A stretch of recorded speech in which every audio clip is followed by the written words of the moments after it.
Mwaramutse neza muraho mwese.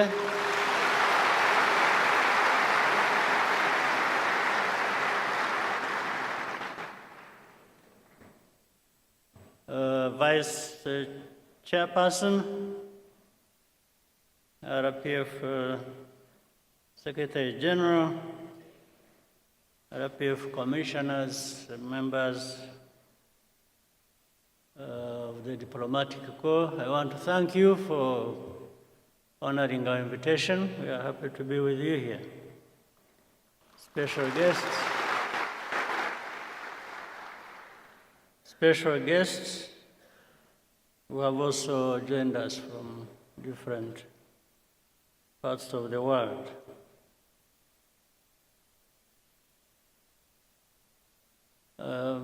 Ndabashimira kubera ko ngira ngo ubutumire bwabaye mu gihe gito ariko ndabona byitabiriwe n'abantu benshi mwakoze kuza.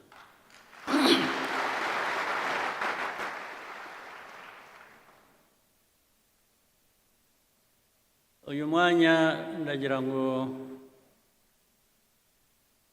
tugire ikiganiro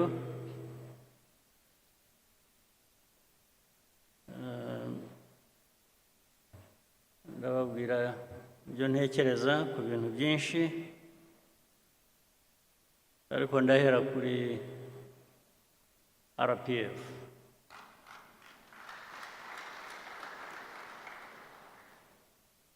RPF ifite umwimerere wayo, ifite izina, ifite ibiranga bihagije, ifite noneho amateka. Ayo mateka dusobanurira byinshi ku byo dushinzwe, ku byo buri munyarwanda ashinzwe aho yaba ari hose, umurimo yaba ari hose. Noneho bikanasobanura igihugu uko abanyarwanda bakifuza, ibyo ndetse bigatuma havamo kumenya neza inshingano za buri wese. Igihugu twifuza ubu ni twe, ariko icyo wifuza ukigeraho ute? Inshingano ihera ku muntu ikarangirira kuri twese hamwe, buri muntu umusanzu we yazanye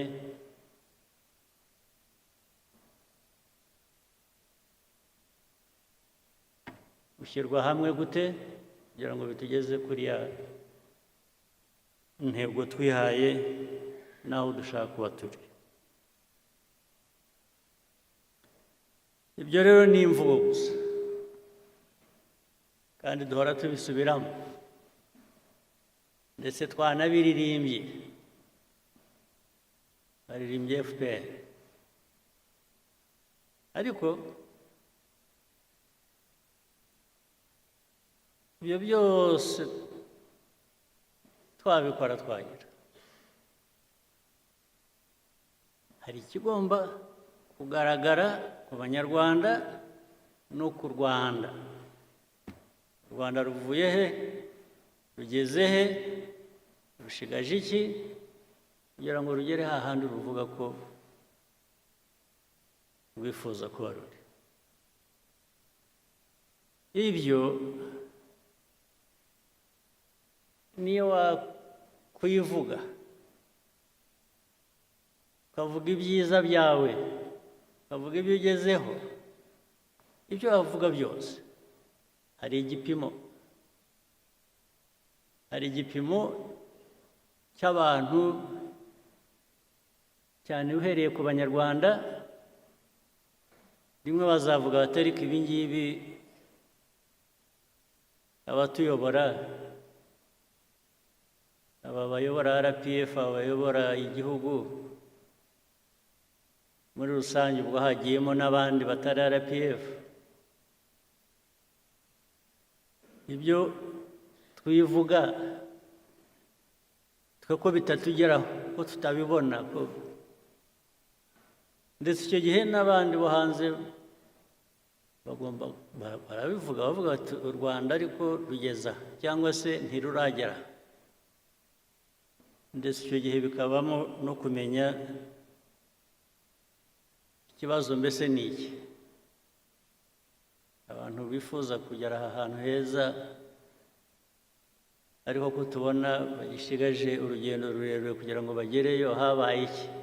Iki cyabidindije, n'iki cyatumye bidashoboka? Buri wese buri gitondo ukuramutse ujye wibaza icyo kibazo, wibaza ikibazo cy'aho tugeze bijyanye n'inshingano twihaye twe. Wibaze ndetse ushaka ibisubizo icyo abanyarwanda ubwabo bavuga ko bameze bijyanye n'icyifuzo cyabo cyangwa se aho babasezeranije kubageza. Ukibaze ukisubize, kuko results ntabwo wazirema gusa ku bwawe ngo abantu bazibone kandi zidahari. Ntabwo wabihimba. Niba abana batajya mu ishuri, ntibari mu ishuri. Ibyo ntabwo wahimba ngo uvuge ko wageze ku ntego yo gushyira abana n'abanyarwanda mu mashuri. Niba badafite ubuzima bwiza, badafite ikibarengera, ntabwo wabihimba ngo uvuge ngo abanyarwanda bageze ku buzima bwiza kandi bidahari. Iyo bidahari uvuga ibindi, it's self-indictment. Ni urubanza wishyizeho ugomba gusubiza.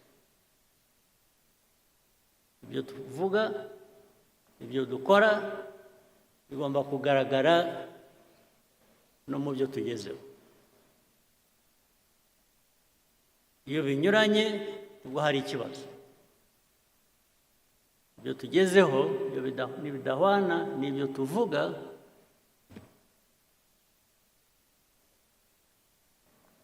n'ibyo dukora, hari ikibazo. RPF rero uyu mwanya tuba tubonyeho iki kiganiro ni ukutwibutsa, ni no kugira ngo twisuzume. Umwanya wo kwisuzuma. Uwisuzuma kandi iyo yibeshye cyangwa iyo abeshya, ingaruka zabyo zirahari. Niwisuzuma ugasanga nta ndwara ufite, wari uyifite, iyo ndwara irakwica.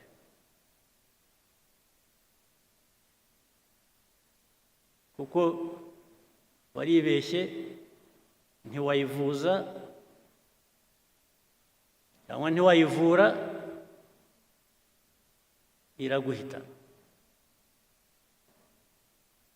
Indwara mvuga rero wivura cyangwa wivuza, izo ndwara zirahari. Hari indwara wivura, hari n'indwara wivuza. Indwara wivura ni ukuvuga ngo igisubizo, umuti uri muri wowe. Uribaza ukavuga utari ko inshingano jyewe mfite ndazuzuza. Ntabwo ari ikibazo uzabaza abandi nabo bafite izo nshingano. Iyo udahereye aho ngo wivure iyo ndwara wowe, wibaze wishakemo ibisubizo by'ikibazo ufite, nta wundi wabikuvura. Iyo ndwara tugomba kwivura nk'abantu, nta wundi wayituvura. Niba utuzi inshingano wahawe uko bikwiye, inshingano ufitiye igihugu, ingaruka zabyo zo zirahari kandi ziri no kuri wowe. Indwara wavurwa n'abandi ni ikibazo ushobora kuvuga uti ariko iki gihe singifitiye ubushobozi, reka nshake uwamfasha cyangwa uwo twafatanya gushaka umuti w'icyo gisubizo. Ubwo nabyo birashoboka kandi bibaho, ariko iyo utabikoresheje, iyo udahagurutse ngo wowe ushake uwo mwafatanya kugira ngo mukemure ikibazo cyakurenze, nacyo ubwo wa muti utahaye cya gisubizo cya kibazo wari ufite. Ibyo rero ubundi abantu bavuga RPF cyangwa bavuga andi mashyaka cyangwa bikajya muri politike gusa, politike ikaba rwaserere, bikaba ibintu bimwe. Politike iyo numva ya RPF ni uguhangana n'ibibazo tugashaka ibisubizo, nta yindi politike.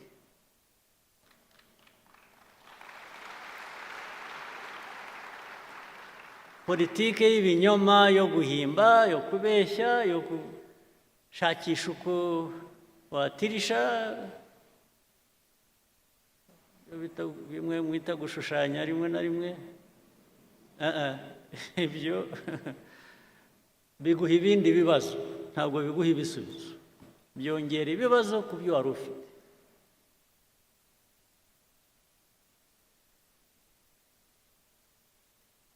Ikindi nacyo kuvuga ngo no mu mibanire uko tubaho hagati yacu cyangwa se hagati yacu n'abandi, ndavuga u Rwanda n'abandi, nujya gufatanya n'abandi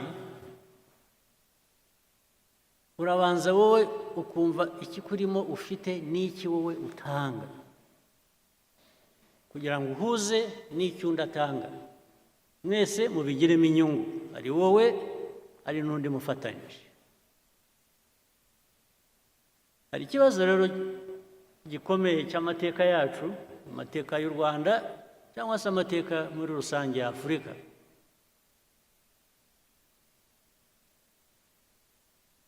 Iteka dusa nk'aho twebwe ntacyo dufite dushyira ku meza ngo dusangire n'abandi.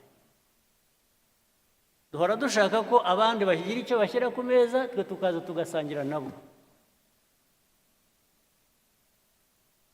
Ubu rwose hari politiki imeze ityo, imaze imyaka n'ibintu birebire cyane. Niba ushaka uwo mufatanya, uwo mwakuzuzanya, gira icyo shyira imbere nawe, uvuga uti reka twuzuzanye. Ni nacyo cyatumye mu mibanire yacu n'ibindi bihugu, n'ibindi bice by'isi, duhora turi abo kugabirwa, gufasha, kuzanuka. Rwose twemeye umwanya wo kuba turi aho tuganya,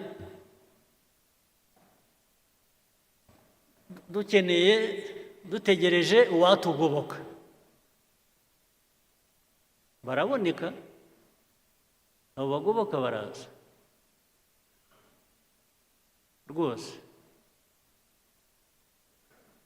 baraza, ariko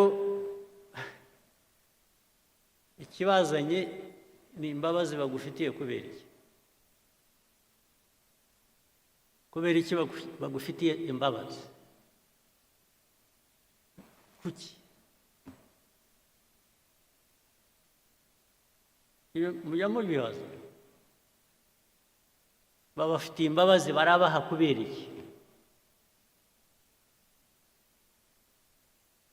nuko utari abantu nk'abandi, nta bwenge mufite, ibyo buri gihugu ni bitoya nk'icyacu, ni bitoya nk'igihugu cyacu. Buri gihugu, buri bantu bafite icyo bafite. Aho kugira ngo rero giteze imbere, kiguteze imbere, ugire icyo ukora, gutegereza ko uwahandi azaza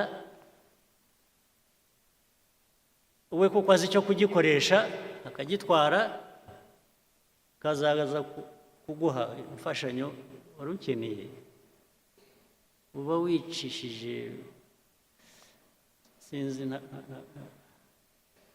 uba wigize ubusa. Ntimukigire ubusa, ntimuzigire ubusa. RPF niyo message yo kwigira ubusa. Kwigira ubusa, mukaba ubusa, mukemera kuba ubusa,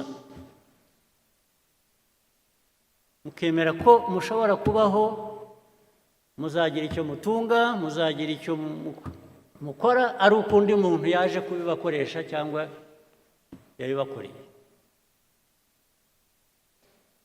Iyo niyo politike mbi nibwira ko RPF mu nshingano zayo mu myaka imaze mike, ntabwo ari myinshi cyane, nicyo kibazo yagombaga n'ubigomba gusubiza.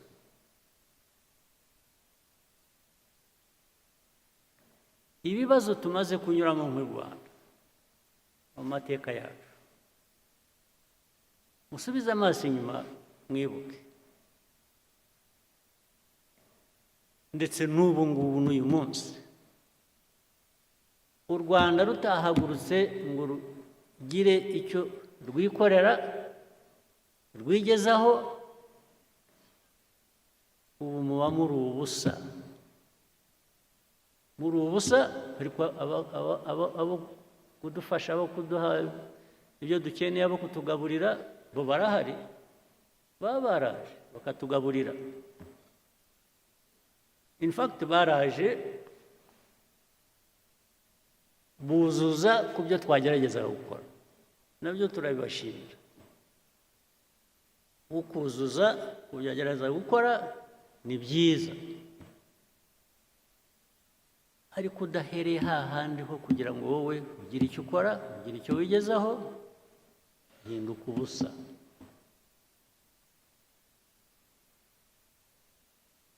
N'ubu rero tujye dusubiza amaso inyuma,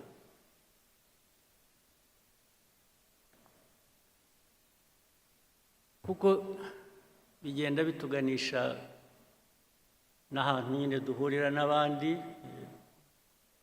haba mu karere, haba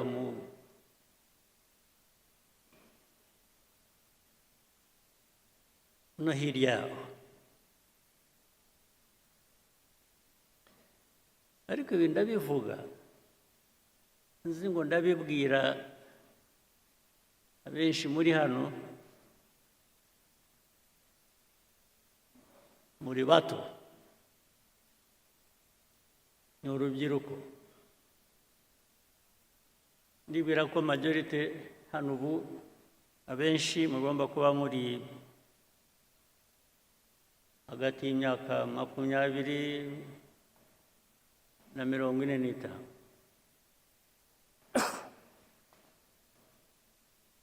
Twebwe iyo twarayirenze,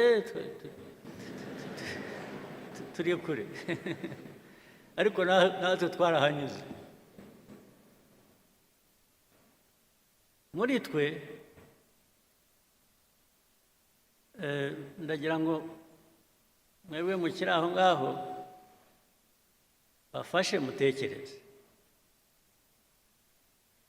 Ubu twe byaraturenze, aho tugeze dusubiza amaso inyuma, tugatangira kuvuga ngo iyo mbimenya nari kugira nte.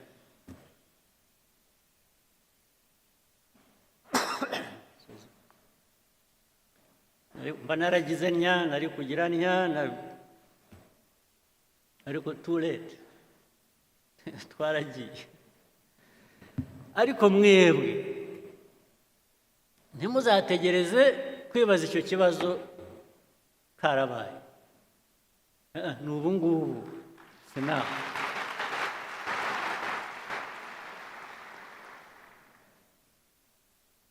Muri abo mvuga twahise tugeze kure, harimo abasubiza amaso inyuma bakavuga bati twagize duke, twakoze byose, twageze kuri byose, ariko umusanzu wacu wabayeho. Ubu ndavuga abarwaniye uru Rwanda bigatuma rushobora kugera aho rugeze ubu.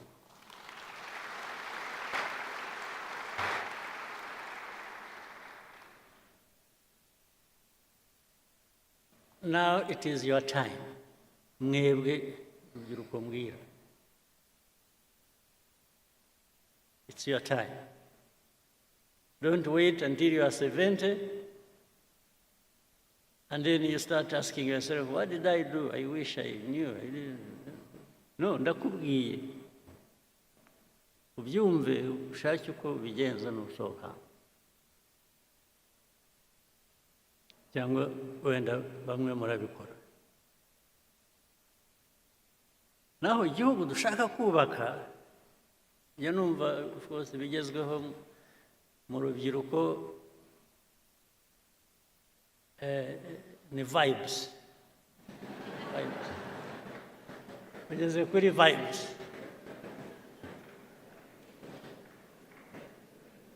Vibes nanjye ntabwo nzanze. Good vibes ntabwo nzanze, ariko uhagaze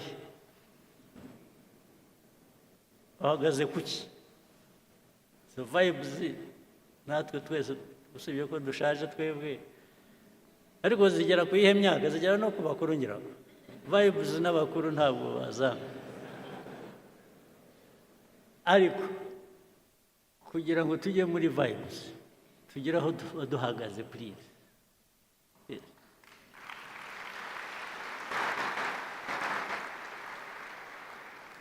Don't invest in vibes. Invest on the foundation, in the foundation where you can now vibe.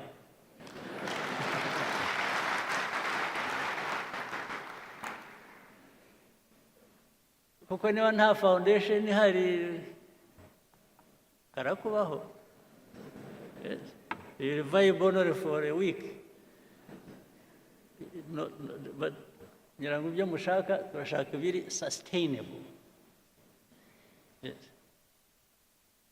We want things that are sustainable. We want to build a society that is resilient. You can't build a society that is resilient on vibes. No, but a resilient society can vibe.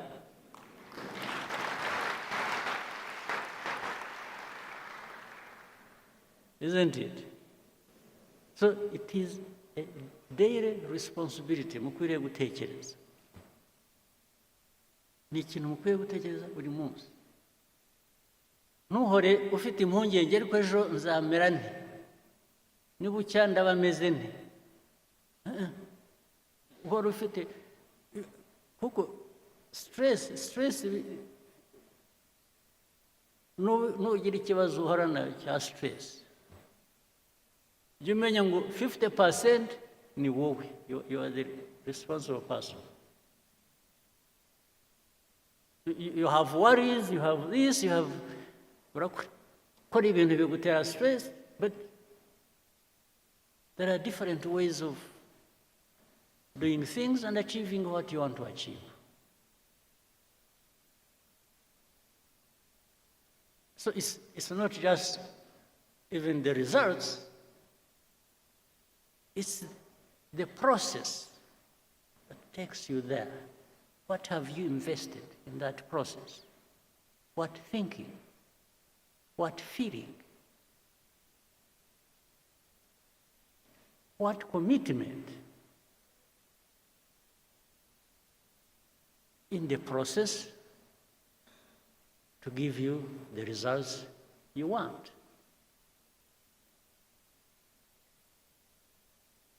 Nta kintu cyikora nta na busa.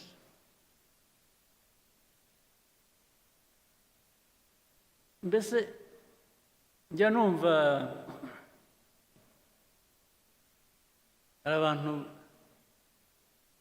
bagibwamo n'umwuka, umwuka ubajyamo ni uwuhe?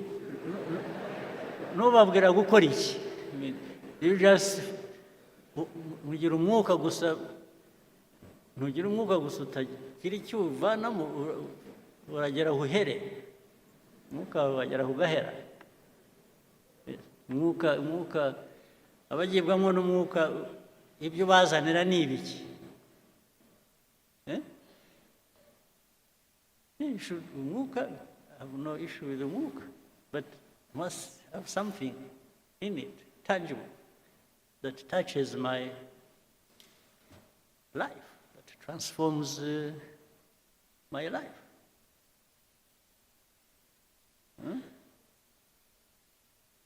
Abagira amahirwe mugire umwuka, please, ujye ubahira, ariko ntibigarukire kuri mwe. Iwe wagiwemo n'umwuka w'amahirwe, wagize amahirwe, wowe kuki utawusangira n'abandi? Nawe ukabageza, mwese mukawusangira.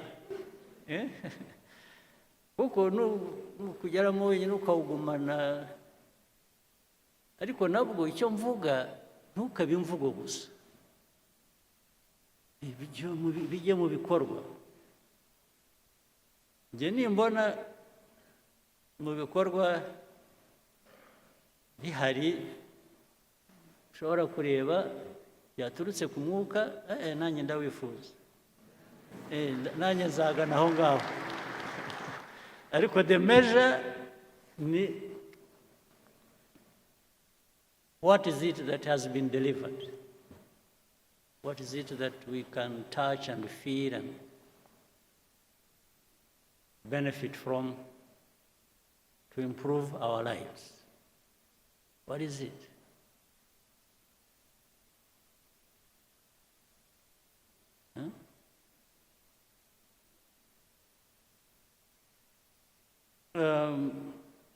So mwebwe abatoya rero, again, iyo igihugu kibategerejeho ni byinshi, kandi iyo mvuga igihugu ntabwo ari ikindi, ni mwe. Igihugu, you're actually waiting for yourselves. Yes, ni mwe mwitegerejeho the future. Ariko ya process navugaga, na wa mwuka ni iki? Ni a couple of things. Urubyiruko, bya bindi navuze by'amashuri n'ubuzima, ugomba kugira ubumenyi ukagira n'ubuzima, kuko niba mudafite ubuzima, ubumenyi buzakumarira iki?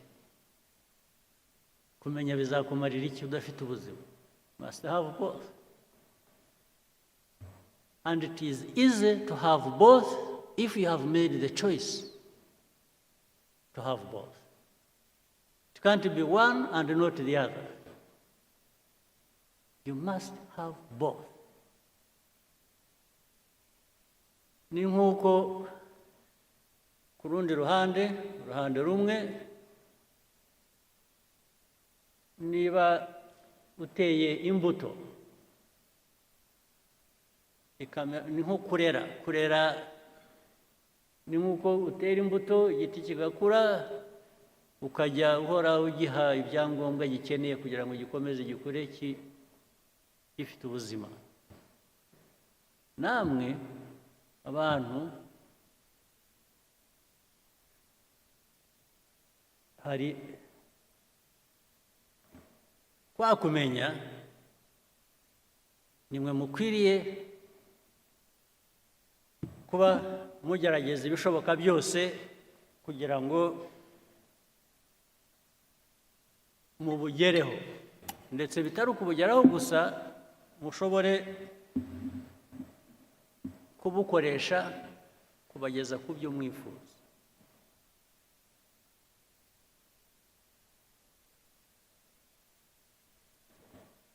Ariko ibyo cyane ku bakiri bato, mwebwe ubwanyu mugomba kugira umusanzu wanyu, you must make an effort.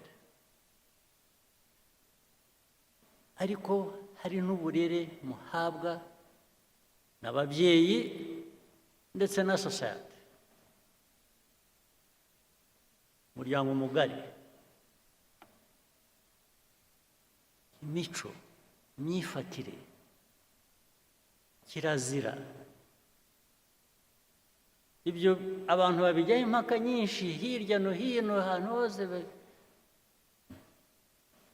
ndetse bimwe ugasanga muri society imwe barigisha ibintu cyangwa barabwira abantu gukora iby'indi society itemera, akaba ubwo bivanga rero, bikaba ugasanga noneho society wari urimo yahindutse ikindi kintu, ntukimenya, ntukishobora kwimenya, kuko ibyiza byari biri muri iyo society ntabwo byatejwe imbere uko bikwiye, ahubwo abantu babishimbuje ibishya biga hirya no hino, rimwe na rimwe bitari na byiza, no kuri aho ngaho babivanye.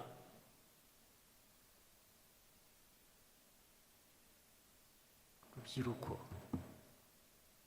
kubarera ni ngombwa, kwirera ni ngombwa. Kwirera ni ukuvuga ngo wowe urahitamo icyo wifuza, urahitamo icyo ugomba gukora. Ariko urubyiruko rukura ruri aho, ya resilience navugaga se tuzayivana he muri aho, muri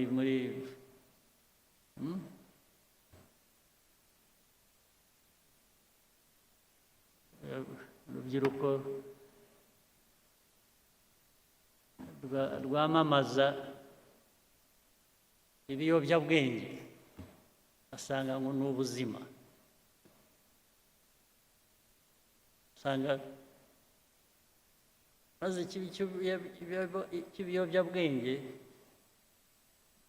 by the way ndabishyira hamwe byose, ni inzoga n'ibindi bikomeye ntiriwe mvuga muzi, ariko reka mbivuge, mwe ntimujya mubivuga, aho bibera ishyano bijya muri benshi ariko ntawe ubivuga. Hari ikiyobyabwenge cy'inzoga, hari ikiyobyabwenge kindi bijya mu mutwe gusa, bikaba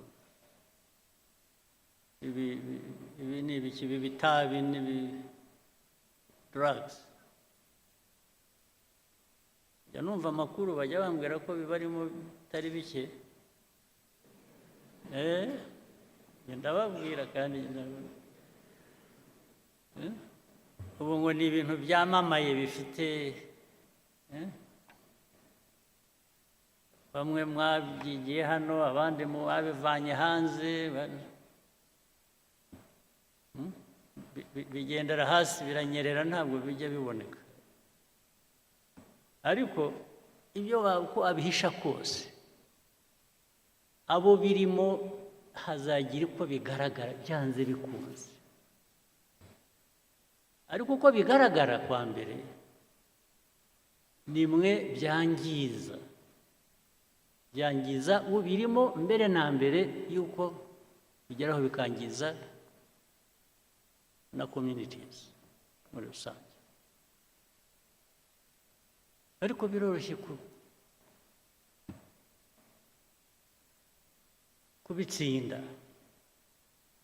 kubitsinda kwa mbere ni ukutabigira imvugo, ni ukutabigira ibiganiro, ni bigira ibintu by'igitangaza abantu bakwiriye kuba bakora, kutabyemera. Ariko n'impamvu bidakwiye kwemerwa murabizi, nuko ubikora arabihisha. Wowe ushaka gukora ikintu uhisha kubera iki? Uzi ko ari kibi. Ikibi sura gukora iki? Rwose ndababwiye, nabonye mwacecetse mwese nkaho mubizi, ariko ubwo ndababwiye nicyo nakora gusa nuko zajya mpora mbibibutsa, ariko nkora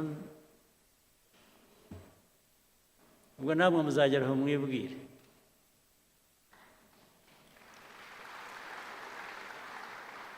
Icyo mbivugira ni iki: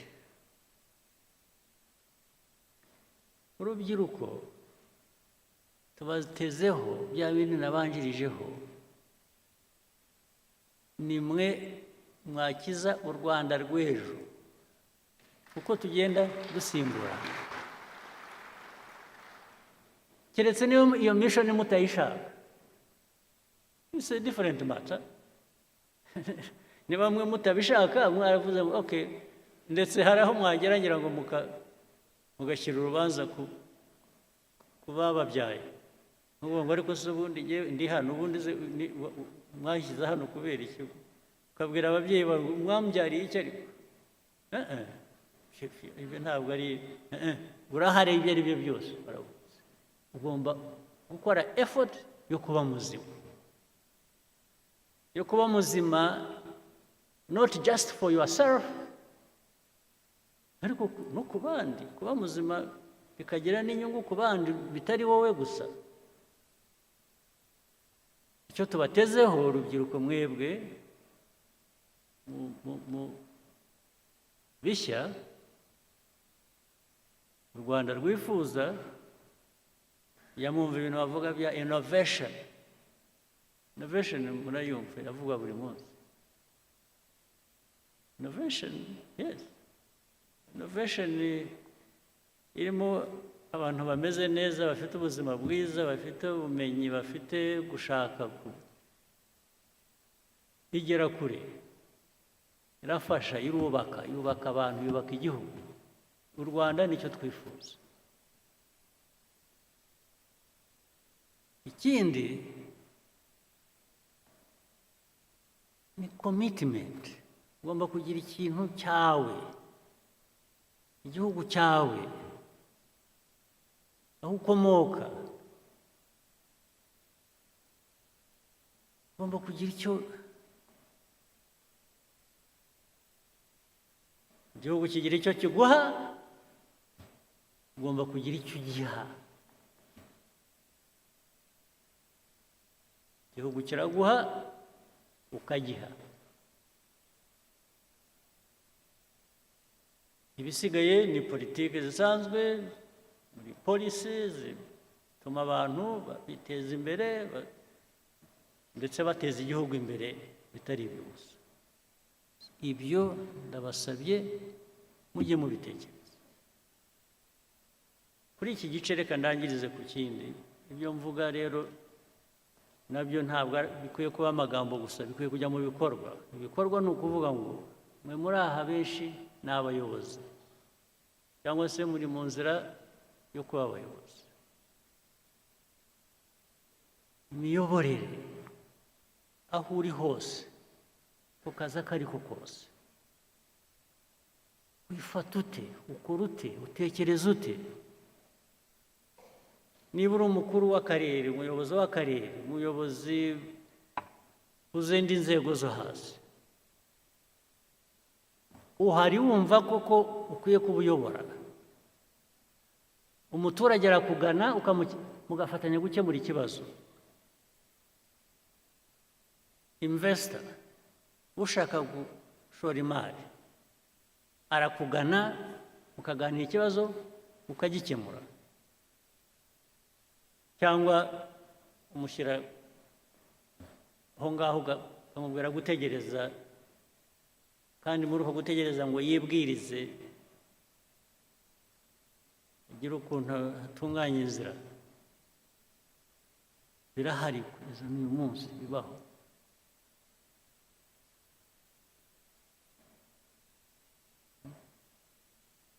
Hariho hose ntabwo ibyo bikwiye kuba biba.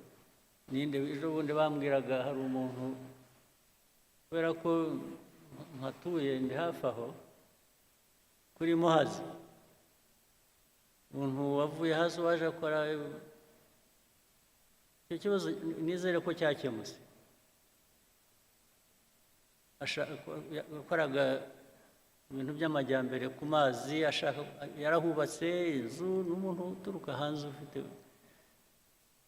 ashaka gukora shyira ubwato ku mazi, ashaka kugira ngo yubake aho buzajya buparika. Umuyobozi w'aho ngaho ati no, ati ushobora kubikora. Bijyaho, ariko biza kumenyekana ko yashakaga ko abanza kumutugira kugira ngo amwemerere. Abantu bari hano cyangwa baturuka muri ibyo bice bagomba kuba babizi ibyo mvuga. Urumva, umuyobozi, niba harimo abayobozi bazakora batyo bicaye hano cyangwa bakora batyo, umenye ngo icyo ni icyaha, ubundi tudakwiye no kukubabarira twakumenye.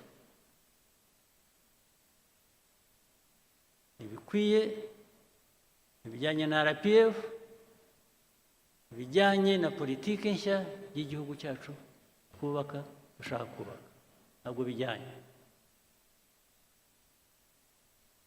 Abayobozi bari hano ndababwira ngo niyo nshingano yacu gukurikirana n'ubuntu butoya nk'ubwo ngubwo buzana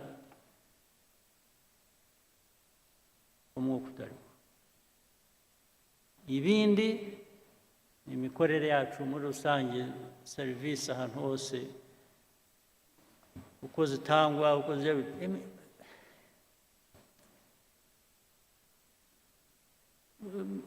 abantu bakora batyo baratudindiza ntitubamenya, ariko nuko ari benshi rero ugasanga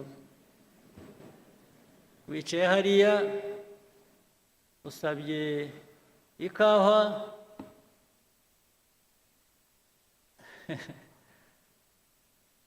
n'abaza bakakubaza ishyushye ikonje.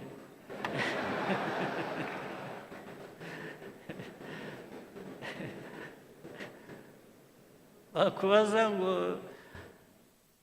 uti ni ikawa isanzwe ishyushye ariko mushyiremo n'amata, akagenda akabura.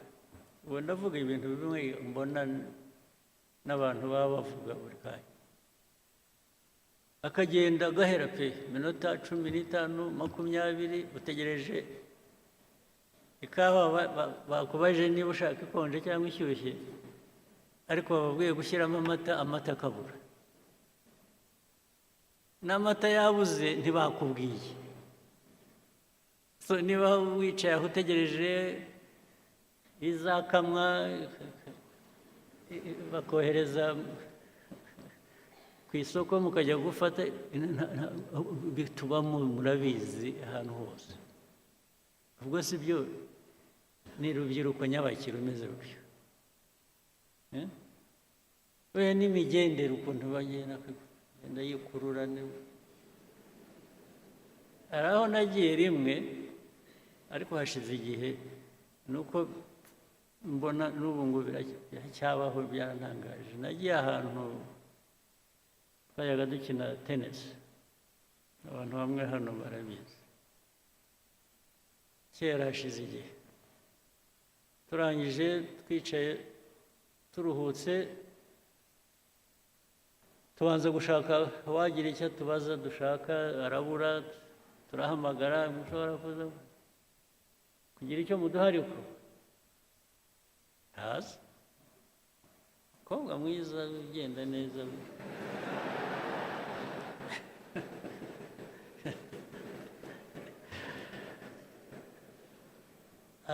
aza afite opena mu ntoki, araza aho azatugereraho yaba mbonye arahamenya arampobera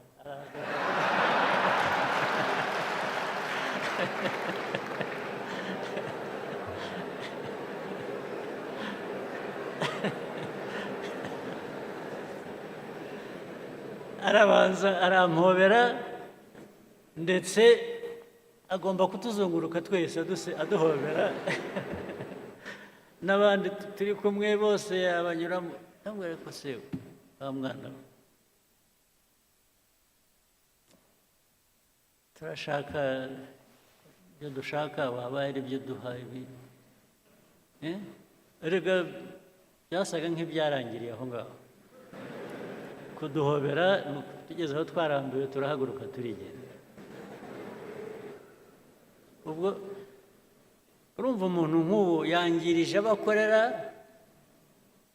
natwe twari turi aho dukwiye kuba dufite ibyo dushaka twishyurira natwe ntacyo yaduhaye twese tuviriyemo aho ari aho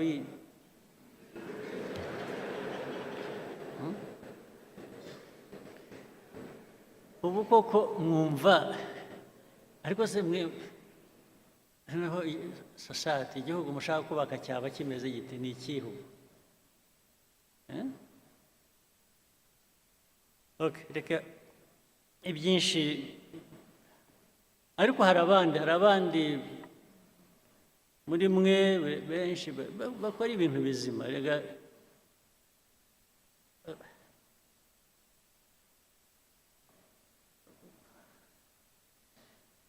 ubu ibyo ari byo byose ibigaragara ni ibitari bizima niyo benshi baba bakora ibyiza ariko hakabamo abantu bake bemerewe cyangwa bakora ibintu bibi bya byiza ntibiba bikigaragara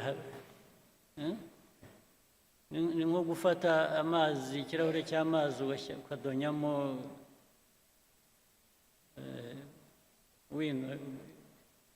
bikaramu inki bashyiramo inki ikirahure gihera ko gihinduka y'amazi yeraga yari ari meza ukayabura ibyo rero dukwiye kubyirinda naho hari benshi hano njya mpora nabo bakora ibintu byiza ibintu bya innovation ndetse bihindura ibintu byinshi mu ikoranabuhanga muri za IT bikajya mu bintu byinshi hirya no hino n'abantu bakora za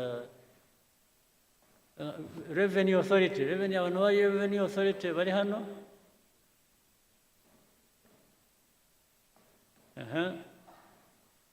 ngira ngo hari innovations nyinshi zibageraho cyangwa mu byazi zituma ushobora gutubura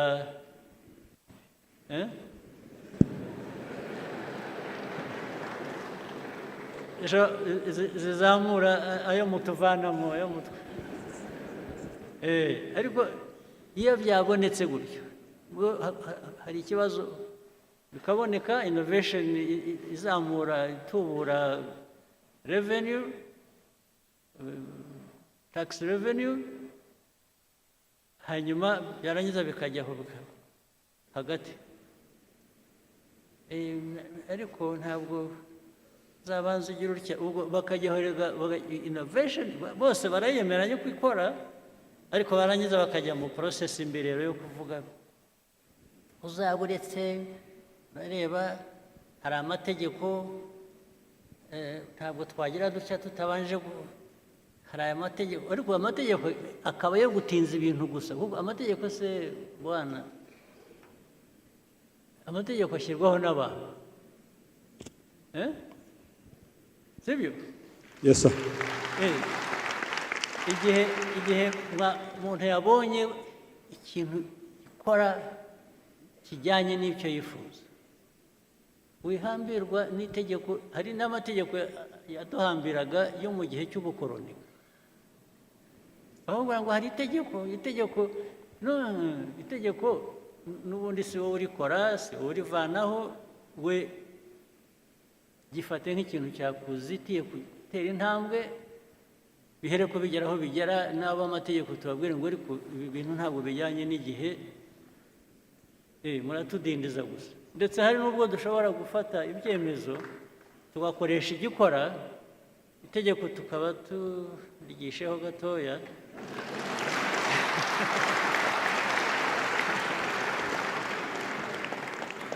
kugeza igihe rizahindukira ariko bitatubujije kugera ku nyungu twifuza iyo process niyo process ijyana n'igihe abantu bagezemo ntuhambirwa keretse dufite ikindi kibazo cy'uko abantu benshi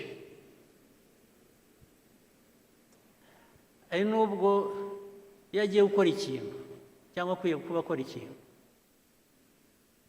cya mbere kimubaza kuza mu mutwe kibanza kuza mu mutwe we ni inzitizi yo kutagikora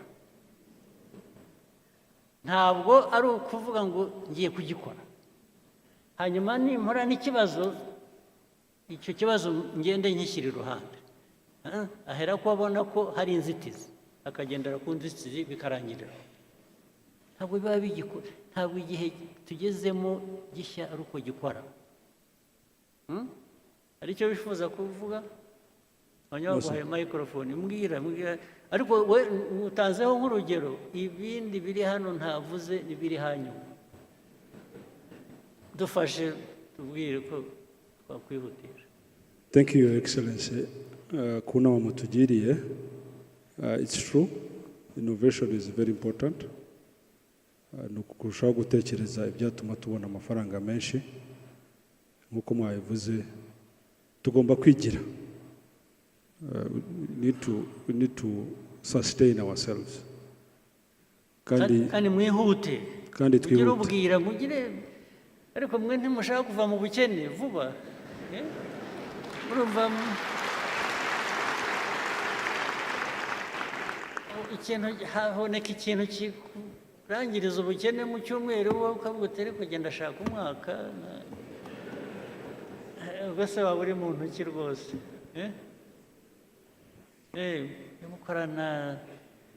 gukorana umwete kandi ntabwo bivuze kwangiza ibikorwa.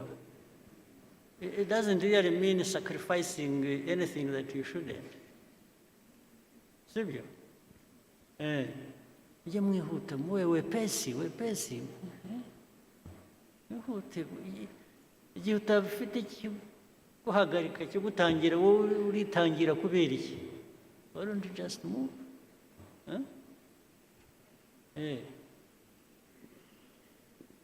Bimwe mwita kurasa ku ntego. Ntimukarase hafi ku ntego. Keep straight. That's what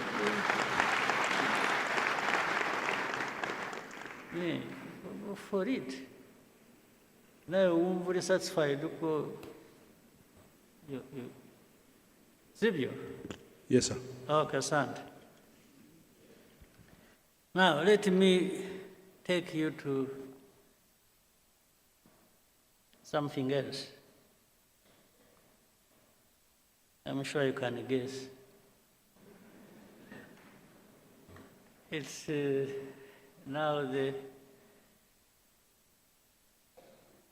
the other politics other than RPFs. Geopolitics, regional, or whatever. Because it affects us as well, a lot.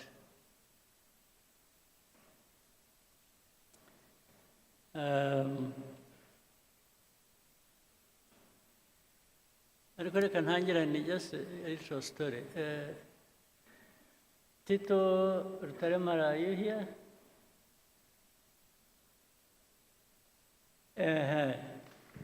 I want to know where you are around. I want to tell the story. You know, in actual fact, igihugu cyacu kivuye kure. Ewe, ntikiravayo neza. Turacyavayo. Acyari byinshi. Impamvu mvuze Tito, It's a bit of a history ijyanye na what happened to us, the genocide, the tragedy. I want to build on it to tell you some other things. The genocide that happened, there are indications of things that happened as far back as the 60s. That continued. Nubwo, we also have people who would say it's an exaggeration, really nothing happened. Or what happened, I think, was bound to happen or should have happened. We still have that conversation, unfortunately. But I wanted to say something. I don't say it a lot. It comes to my mind once in a while. Tito, you were one of those twari kumwe in 1991 in Paris. Munama na Paul Dejoux is a name I cannot forget. Ariko ndibuka bihozagara, ndibuka wari uhari nawe cyane. Oya, ariko ahubwo naje mbere. Twarahamusanze. Niyo mpamvu nabaga confused. Abo najyanye nabo mu nama ni bande? Hari bihozagara wari wazanye na doctor. Nande? Dr. Ndahiro. Dr. Ndahiro, but I remember we were like 5 people. Okay, but at least we told you the story immediately after the meeting. Yes, I remember. Sit down. 2 things happened. And I'm saying this because recently something else came up that was a bit disturbing. We were invited, RPF, to go to Paris. We were supposed to meet some people from Habyarimana's government. It was about, according to what we were told, to talk about peace. In fact, the RPF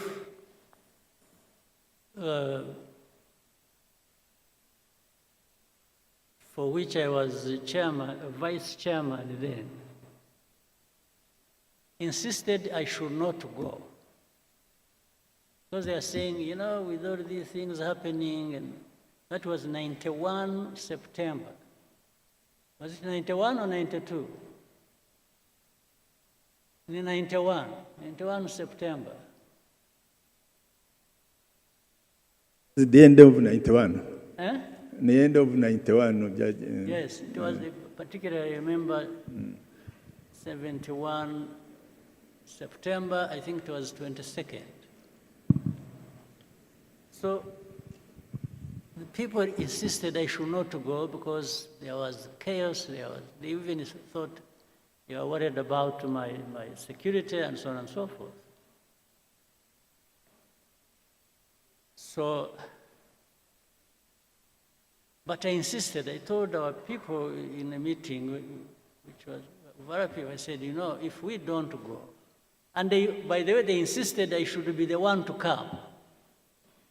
But I said, no, but you have the chairman, so maybe you should be the one to come. They said, no, we want you. And that's what caused some worry for our people. They said I shouldn't go. But I insisted. I said, I'm going. Because if I don't go, if we don't show up, we will never be understood that you think we are just there fighting and we don't want peace. So I went there. A couple of things quickly I got something else. So when we arrived, we had a meeting. It was in the morning. I met a couple of people. One was a man who was, I think, a Director General in Foreign Affairs in France. And that man was called Paul de. I followed him. He when later on became ambassador to Mexico, then went somewhere, and then he's now an old man like me. He's 90, must be 90 something, 96 or something. So when we met, I met him, I met Mitterrand's son. I was almost beaten up for not pronouncing the name well. I'll tell you that. So in the meeting, this man, Paul Dejoux, kept poking his finger in my face and said, "You must stop fighting." So I tried to explain. I said, you see, it's not that we enjoy fighting. We are not fighting just because we like fighting. we are fighting because I went into the history and so on. So he insisted again. Then in the conversation, it got heated up. I actually got a little bit upset. I answered back in a way. Then he said, "No, you must stop fighting, because if you don't, you know, even if you take Kigali, you will not find your people." This is what he told him in a meeting. So at first I couldn't understand, I didn't understand what this man meant, you will not find your people. But directly it meant they will be killed. So anyway, the meeting happened, got finished. It was not a good meeting. And as we were going out, he accompanied us in the corridor, and then he said, "Hope to meet you next time but he was being sarcastic, when you are the commander of the new army of Rwanda." I said, "Yes, sir."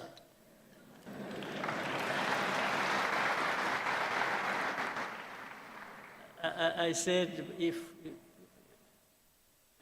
if and when that happens, you rest assured I will do a good job of it. This is what I told him. So I went, when I was supposed to stay a night and leave the next day, so in the hotel where I was sleeping, I think we were in Hilton Hotel. I was with Ndahiro and Tom Byabagamba. So in the middle of the night at around 4 a.m., I woke up to this light in the room, and about 6, 7 people in the room with guns. They were not putting on uniform, they were putting on jackets and so on and so forth. So, and I woke up, I said, "Who are you? What's going on?"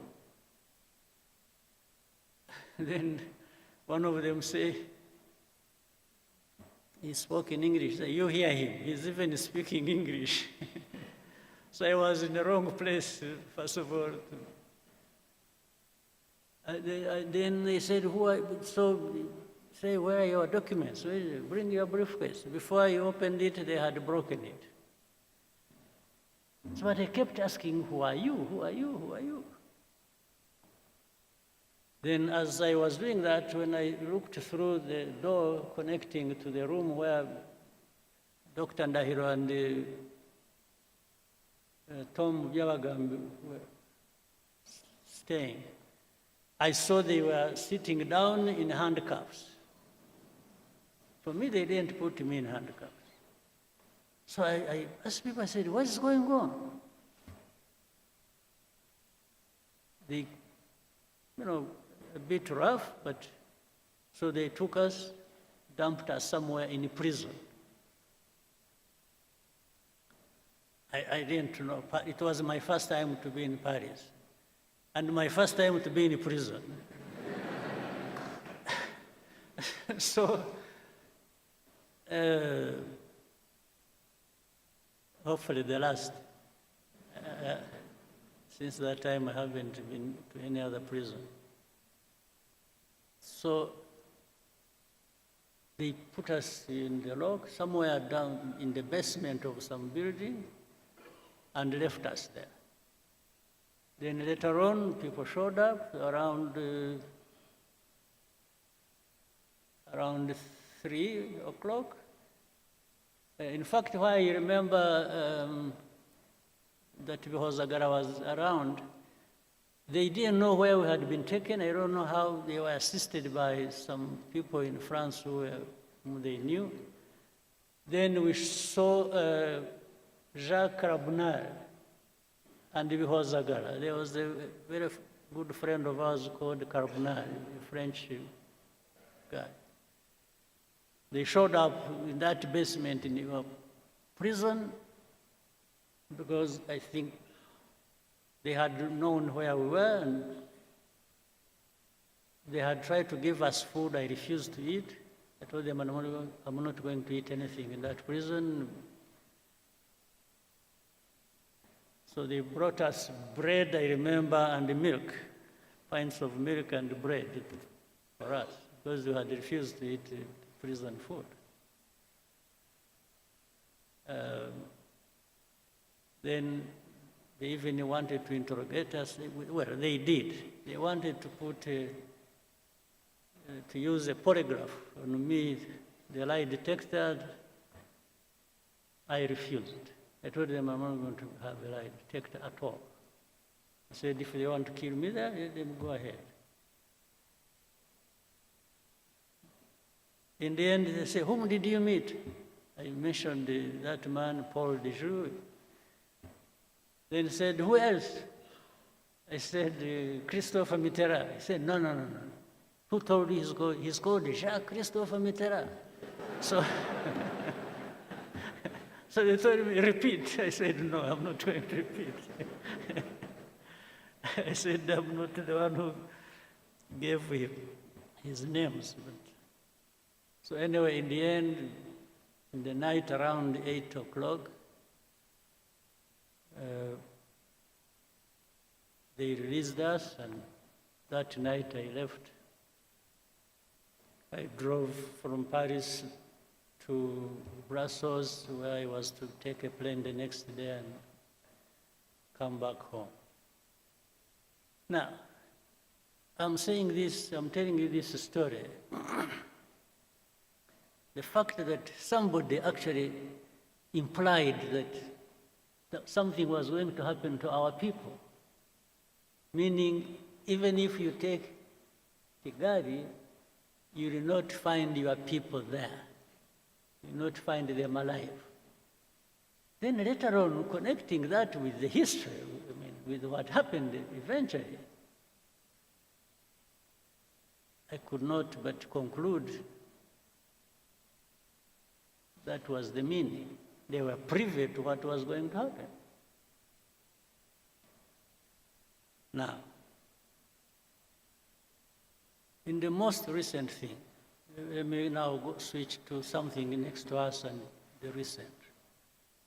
And I will bring up, you know Rwanda has had many problems in the region, and especially with the Congo, for all these years, actually. We said we are here 32 years, almost all the 32 years are problematic. And when you look at the story, these genociders who went to Congo. By the way, whom we had the opportunity this last time, when was it, 2 weeks ago, or how many weeks? When we had the Unity Club event here, in this same room, when people who went through all that history, these senior commanders of FPR, when one of them sitting there told us a very comprehensive, interesting story, because he was there, he was in it. For him, he was not saying things he just heard from some people or anything, no. He was part of it. He told us all the places he moved to in Congo, and the officials he worked with, and his colleagues who up to this day have been integrated in the armies and other institutions in Congo, and he named them by names. He told us the story of even how he went to Burundi and everything he did there, and the names of people who did what, who are still there, or who left, or who died, or something. He's an encyclopedia on this. And he actually was part of it. He told us, those who must have, who were here saw it, or saw it on television. And he has notebooks, he has pictures, he has evidence, later on which. But forget about all that. The story has always been, and he told us, you remember, he told us even of the connivance of the UN, the peacekeepers. Yes, they worked with, they were selling gold together, they were involved in the timber business, in agriculture, and named places, people, and where. It's just so. But despite all that, up to this day, you will hear people say, FPR don't exist.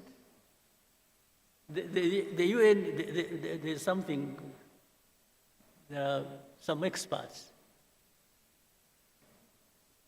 group of experts. They'll tell you all those stories. It's like that story doesn't exist. Or if they say it, they'll say it so lightly that you should believe it doesn't matter. Okay.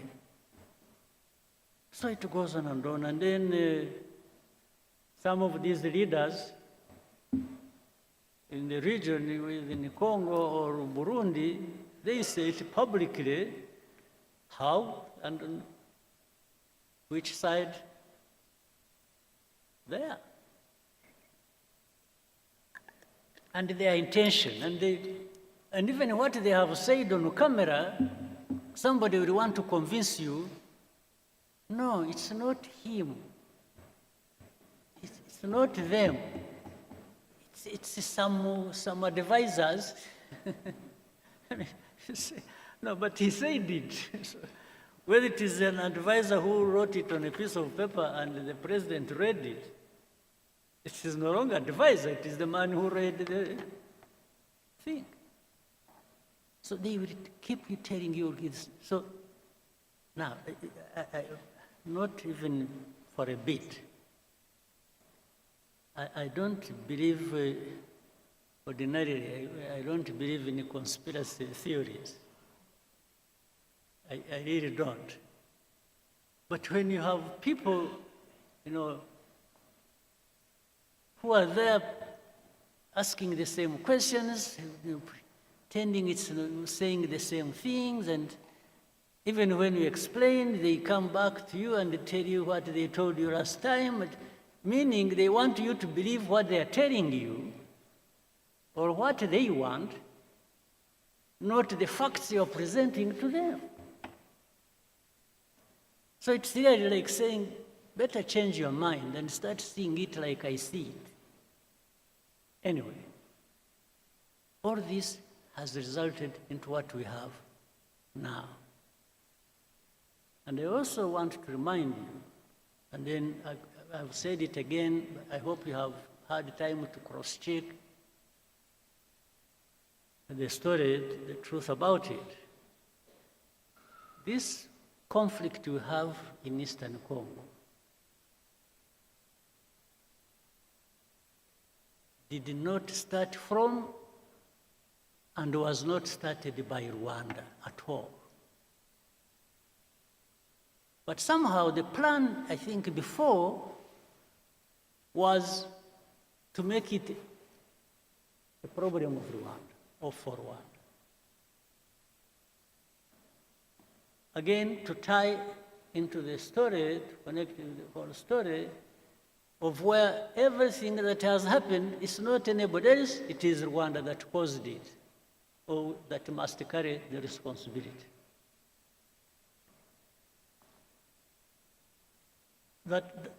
I think that needs somehow in your minds or whatever, or by gathering facts, that problem needs to be settled. This has not been our war. We didn't cause it, and it did not originate from here by any means.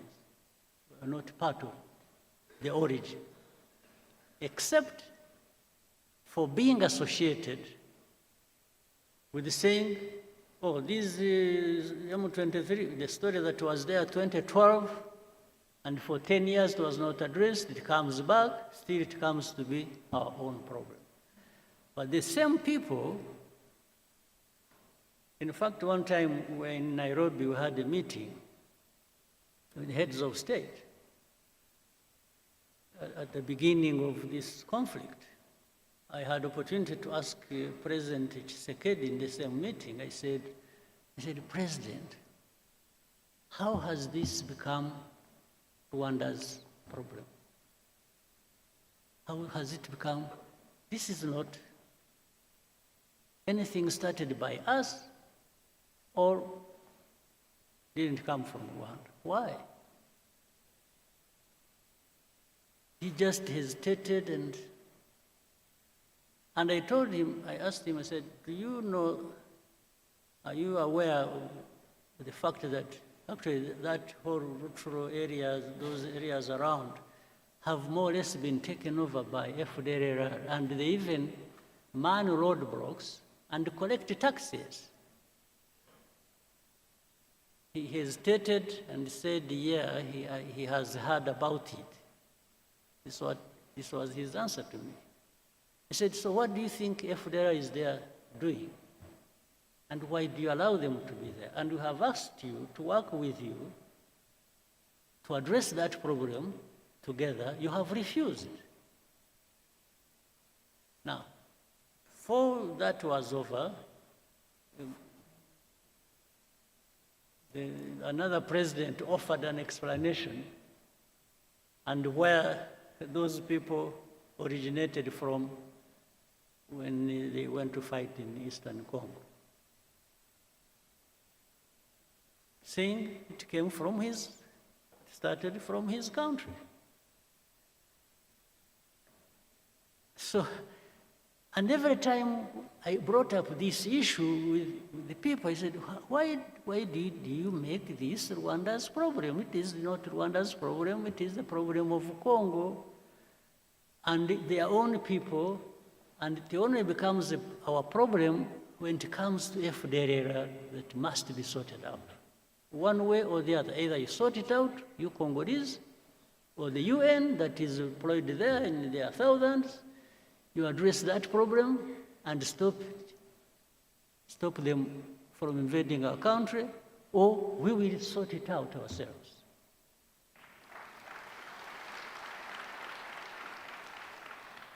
eventually, that's how we were drawn into this matter. Now, to the recent things. Whatever happened in between, I try to cut a very long story short. A lot of manipulations started happening. They would call us one day in one capital, they would call us to Rwanda, we go there, we discuss things and raise the things the way we thought should be addressed. That one doesn't work well, then next time we are invited to go to Doha, then we go to Doha, then next time we go to Washington. And in between, we went to Dar es Salaam, we went to Nairobi, we went wherever, talking about this. But there was one thing that was constant. Congo, or the leaders of Congo, didn't want peace. They wanted to continue supporting FPR against us. In fact, later on, they were joined by some other countries' armies. You know the story about Goma and Kava and so on and so forth.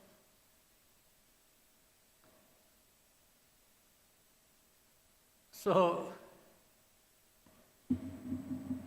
but we told them, just help us deal with FPR, and for us, we will not. But in the end, something came up. It's like, by the way, you should also, it's like, even now when we talk about removing defensive measures and so on and so forth, which I'll come to later, they say Rwandan troops must pull out of Congo and so on. And so we say, yes. You know, for many of these people who pretend, they actually, by that, they mean that even M23 will be pulled back into Rwanda. That's something hidden behind. It's like they expect us to be receiving M23 here. Now, that goes into a long debate. Whether or not, and how these people are Congolese or not. That's another story now. And I always tell them, no, this is a story that doesn't involve me, because how they became Congolese, how whatever happened in Congo and between Congo and Rwanda, as of those years, I was not yet born. So I don't know. I cannot be asked to answer for colonial times problems. I was not there. And Rwanda is not responsible for that. Now we'll go into the last thing we went to when you went to Washington, and which the whole process has resulted into sanctioning Rwanda, sanctioning RDF, sanction. It's just sanctions, sanctions, sanctions. And sometimes we even want to tell them, say, wait a minute. Let's understand each other. What's going on? And there is no time. There's no time for Rwanda to be listened to. It's just sanctions. The sanctions, that's what we said, that's what we're doing, that's what we're doing. Now,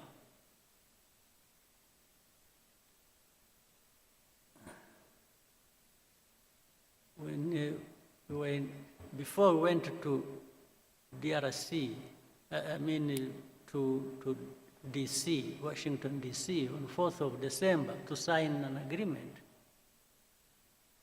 A couple of months before that, we had been actually giving information of what was going to happen in Uvira, owing to the troops that were moving there from Burundi and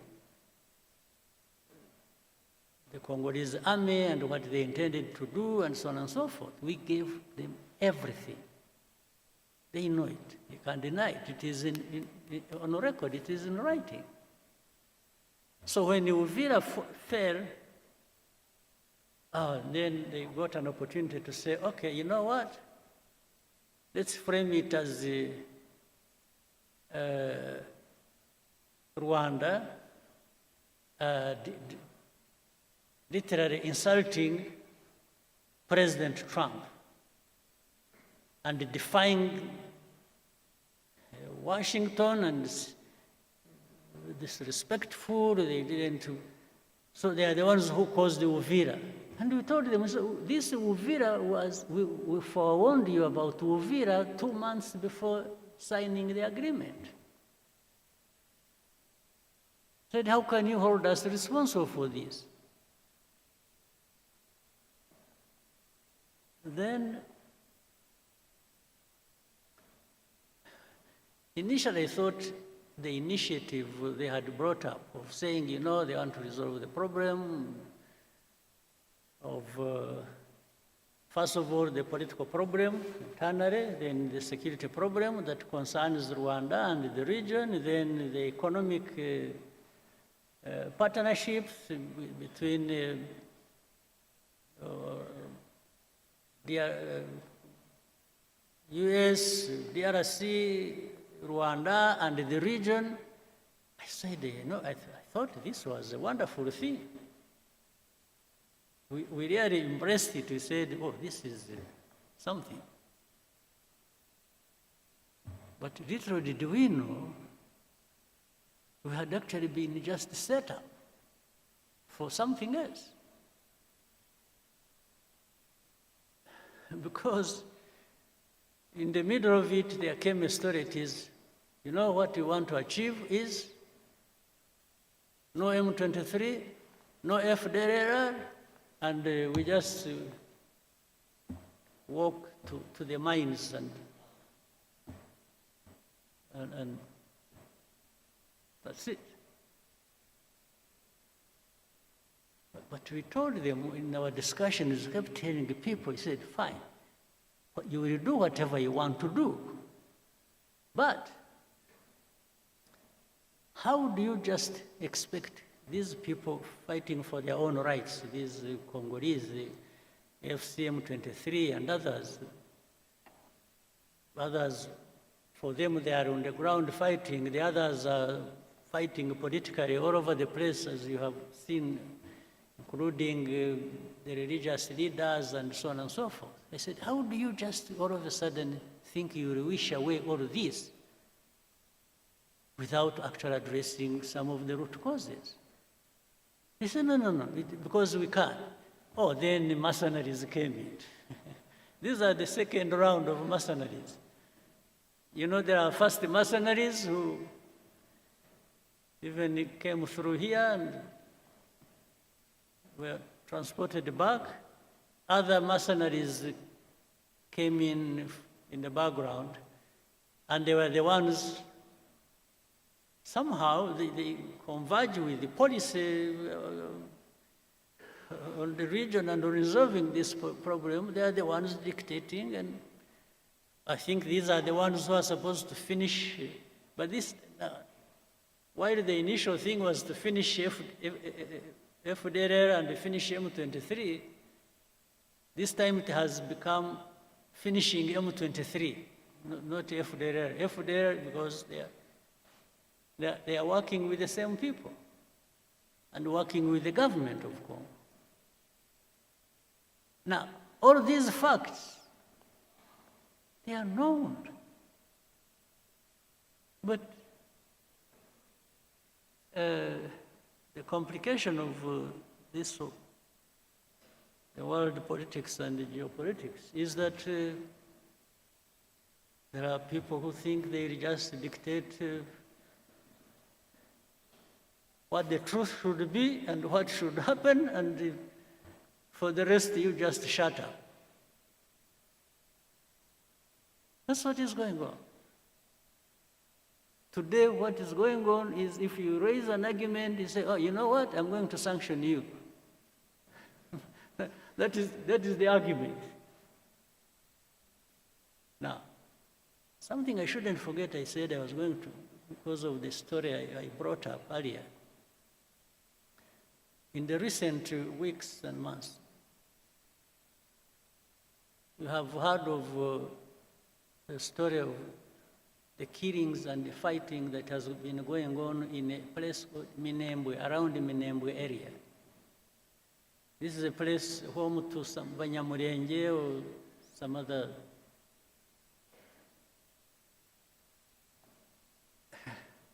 What is disturbing? At the beginning, when even in our argument, when we told them what is really happening on the ground and telling people how, telling the powers that be what was going on, and say people are being killed, they are being, drones were firing at them indiscriminately. In markets, in churches, many people died. Maybe, hopefully one day people will go there and investigate and will find the truth. But what was disturbing was that in that same conversation and argument, somebody says, don't bring up that issue, it is none of your business. So which for me looks like, it's like the story of Paul de Joux. It's like, that those people being killed for their identity and anything is none of your business. Meaning, shut up, we are going to kill them anyway. I mean, I'm just calling a spade a spade. It's like, shut up, it's none of your business. They didn't even say, are you sure they're being killed? Or are you creating a story or what? No, it's like, that's none of your concern. But if it is not my concern, maybe it should be yours. So why are you not concerned? And things keep getting worse and out of control every time. So where we are now, we just told, remove your defensive measures. Whether we are associated with and helping FPR, with the Congolese army and the government to do whatever they want, and then in exchange you have whatever we want, just shut up. So this is what we are being told. But making people shut up, just shut up, I think is going to be probably more difficult than people think.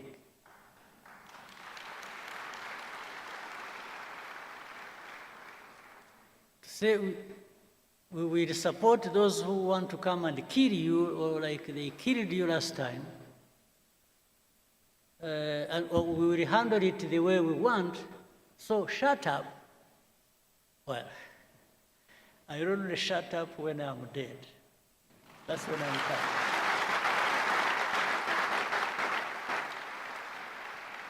Absolutely. That is the only way to make me shut up. That's it. For the belittling everything and making it look like some people's lives are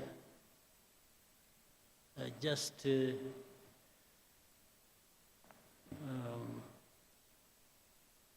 maybe, I don't know. It's not my politics. It's not RPF's politics.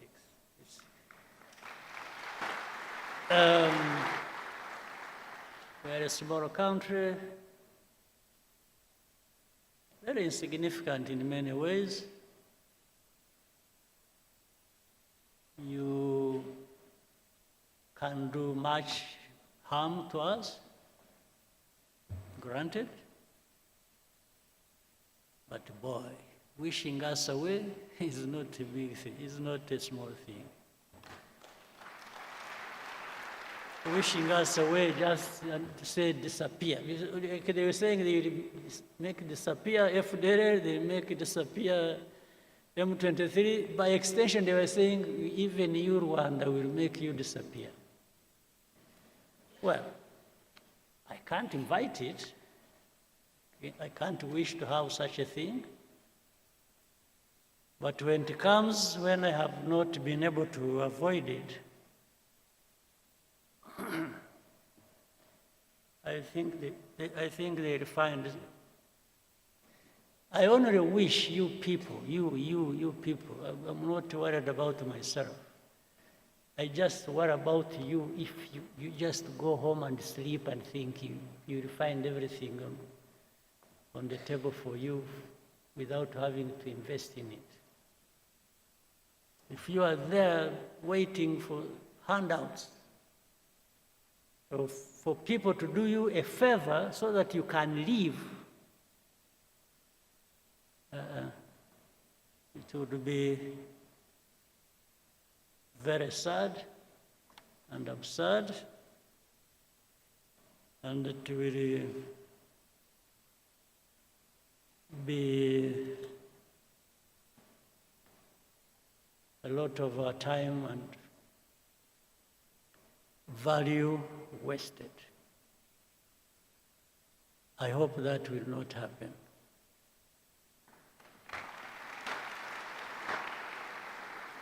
And for that, I wish everybody well and a very good meeting, and